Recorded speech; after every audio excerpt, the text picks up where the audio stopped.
You shouldn't have buried me. I'm not dead.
Hey everyone, it's Movie Lover 120 here, and I'm here with a brand new movie review, and this movie review is going to be for the fourth installment in the horror franchise I am currently reviewing, and as of course none other than the Nightmare on Elm Street franchise, with the fourth installment that came out a year after the third one in 1988, and as of course none other than 1988's Nightmare on Elm Street 4, The Dream Master, aka what I consider to be the, up until New Nightmare and Freddy vs. Jason, this was probably the last decent Elm Street sequel, because after this one, the two that came after this movie were terrible.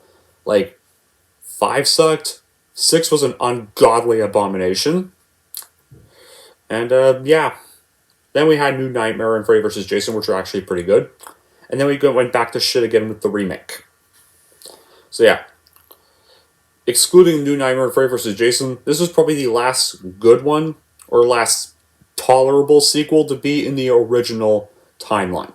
Because New Nightmare and Freddy vs. Jason don't really kind of count, as like Freddy vs. Jason is kind of a spin-off, and New Nightmare is technically set in an alternate reality, so New Nightmare is kind of a movie within a movie. So New Nightmare is not really part of the original series. But the point is, yeah. So what is this movie about? Well, following up the previous Nightmare film, the Dream Demon Freddy Krueger is resurrected from his apparent demise and rapidly tracks down and kills all 3 of the surviving Elm Street kids from the last movie. However, Kristen Parker, who we all know has the ability to draw others into her dreams, wheels her special ability to her new best friend Alice Johnson, luckily before her demise.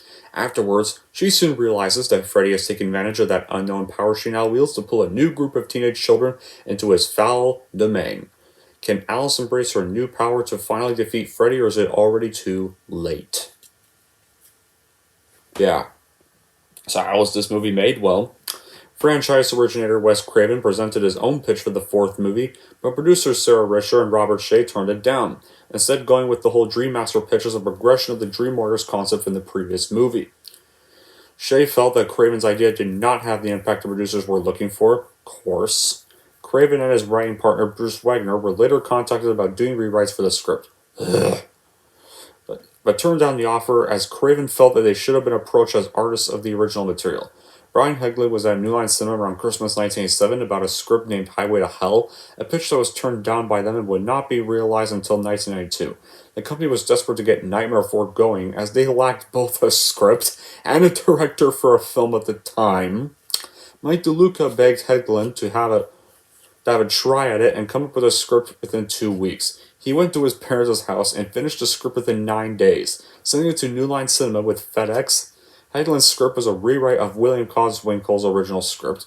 Ken and Jim Waite were brought in next for further polishes, and the Writers Guild created the shooting script to the Waite brothers. In an interview with Midnight's Edge, director Tom McLovin said he, after completing Jason Lives, which was Friday the 13th Part 6, New Line offered him the job on The Dream Master, since Jason Lives was such a hit. His one caveat was that he wanted creative control. Really? The studio couldn't adhere to the demand, specifically because they'd already begun filming without any director. Eventually, the director's work was given to Finnish-born Rennie Harlin, who had previously directed only 2 low-budget feature films. A Finnish actor film born American in 1986 and an American horror film Prison in 1987. Rachel Talalay claims that she and the other producers felt that since the audience was so familiar with Freddy at this stage, it would be harder to replicate the scare factor of the first two films. Instead, they decided to continue in the same vein of Dream Warriors rather than focus on pure horror. And with that came the downfall of Elm Street. The Dream Master would eventually get released on August 19th, 1988, and grossed $49.4 million at the domestic box office on a budget of $6.5 million, which made it the highest grossing film of the franchise in the United States until Freddy vs. Jason, which was a crossover of the Friday the 13th franchise, came out in 2003. When it comes to critics and fans, it received mixed reactions from critics and fans of the franchise. There's some who like it, some find it just okay, and there's some who downright hate it. As for my reaction, well, I still kind of enjoy this one. I mean, yeah, it's not as fun as 1-3 or New Nightmare, but I still think it has some slightly enjoyable moments. I mean, I'd still watch this over 5, 6 in the remake any day, which are probably the only 3 Elm Street movies I hate. I'm sure anybody would watch this over those 3. Lol. While the best of the sequels obviously the best of the sequels is still the third one, the fourth one is another one of the series' more tolerable, or in this case, better sequels. Like the third film, it's not on the same level as the original, a very difficult feat, but it does have enough of what is a large appeal of the original and why it worked so well. Not perfect, but it did a lot of good things. The Dream, it's one of the more underrated horror sequels. Because remember, in my underrated horror sequels list, I put this movie on my list. The Dream Master is not without its flaws, though. With a couple of exceptions, the acting is largely wooden. And plus Tuesday Night is no Patricia Arquette. In the beginning, Roxanne is really cheesy and feels out of place. The story times gets a little silly. However, Lisa Wilcox is a winning lead, and Robert Englund continues to terrify as the iconic character that epitomizes is what nightmares are really made of. The Dream Master is, to me, the Dream Master would probably have to be the 4th best sequel. Because I still prefer 3, New Nightmare and Freddy vs. Jason. Given a politically cliched premise, freshness, and imagination. My bad quality with this would be the first 20 minutes. The first 20 minutes of this film is really frustrating to me. I won't spoil it for those who have not seen it, but the beginning of this movie literally... They go the fucking Alien 3 route on you. But as the film continued, I stopped getting mad and went along with it. To my surprise, it actually finally starts to get better. It starts to get better slowly. And I believe this is kind of one of the few sequels that focuses the most on the characters. And it's an ensemble film when the group of teenagers matter rather than seeing how they will die. I kind of did get touched in some parts because I was not in for some personal scenes dealing with the characters and dialogue rather than a dream killer slashing up kills in creative ways. And the idea of the Dream Master element is rather interesting too. I mean, it doesn't really make sense, and this is kind of where the series started to lose its intelligence with people. One example is this being rushed was there was this guy fighting the Invisible Freddy, which was just very lazy and lacked any creativity whatsoever. But there are some other standout moments, like when the girl turned into a cockroach, which was gross and brilliant and well done, and looked very realistic, and also the final showdown was a very epic moment and does satisfy on the whole. And actually, when it comes to Freddy's death, I kind of like how Freddy died in this. If you Elm Street fans remember how Freddy dies in Freddy's Dead, aka his bullshit death with the whole sperm demons coming out, when he blows up and the sperm demons come out of him, think of this as a better version of this scene. His claws doesn't get, stabbed into him and then he just blows up. No.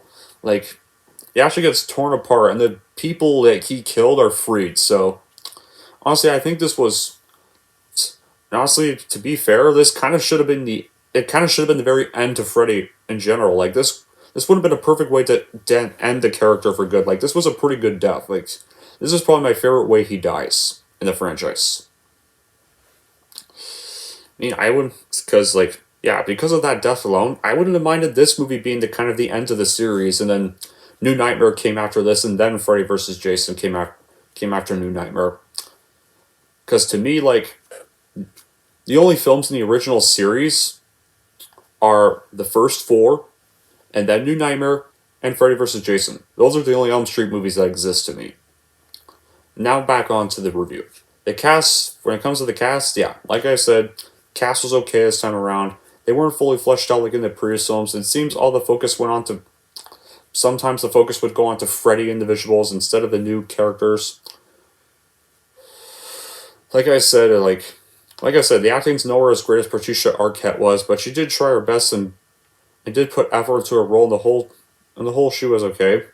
It was great seeing Joy and Kincaid again, but they weren't really given anything to do. But being killed off in the first 15 minutes was kind of stupid, but it was still great seeing them again. And Lisa Wilcox as the new heroine Alice was actually very decent. It was one of the only cast members to give a well-rounded performance. And she does get better and better as the movie goes on. And speaking of that, Alice is probably the one protagonist that never got killed by Freddy. Never. Nancy confronted Freddy, but she died in 3. Kristen survived Freddy, but then she died in this movie. Alice, Freddy never killed her. She's the only one protagonist to ever survive any encounters with Freddy. Andros Jones was decent as Brother Rick, but he wasn't as fully formed or as interesting as he should have been due to the script, and Danny Hazal wasn't given much to do either and didn't really stand out. He just seemed to be there for plot convenience and came off rather bland and forgettable. Brooke Tice was good as Tough Girl Debbie, but wasn't given enough screen time.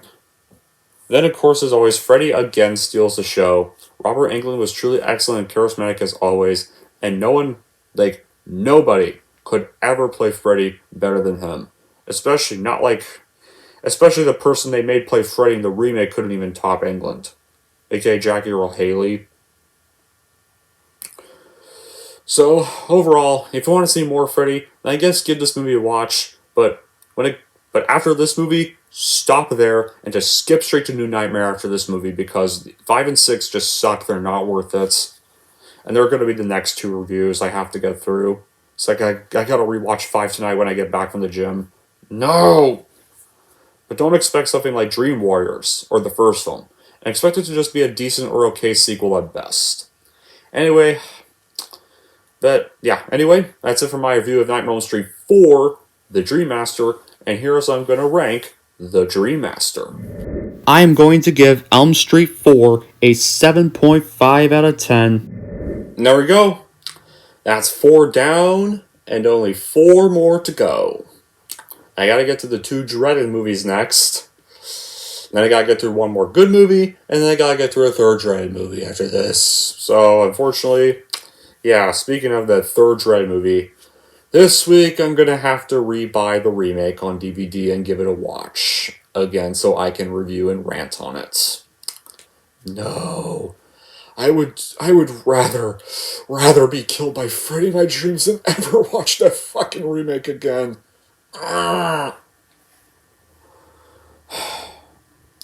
Anyway, yeah. That'll be it for this review. Thank y'all for watching. And if you'd like to want to see more, then don't forget to like, subscribe to Movie Lover 120.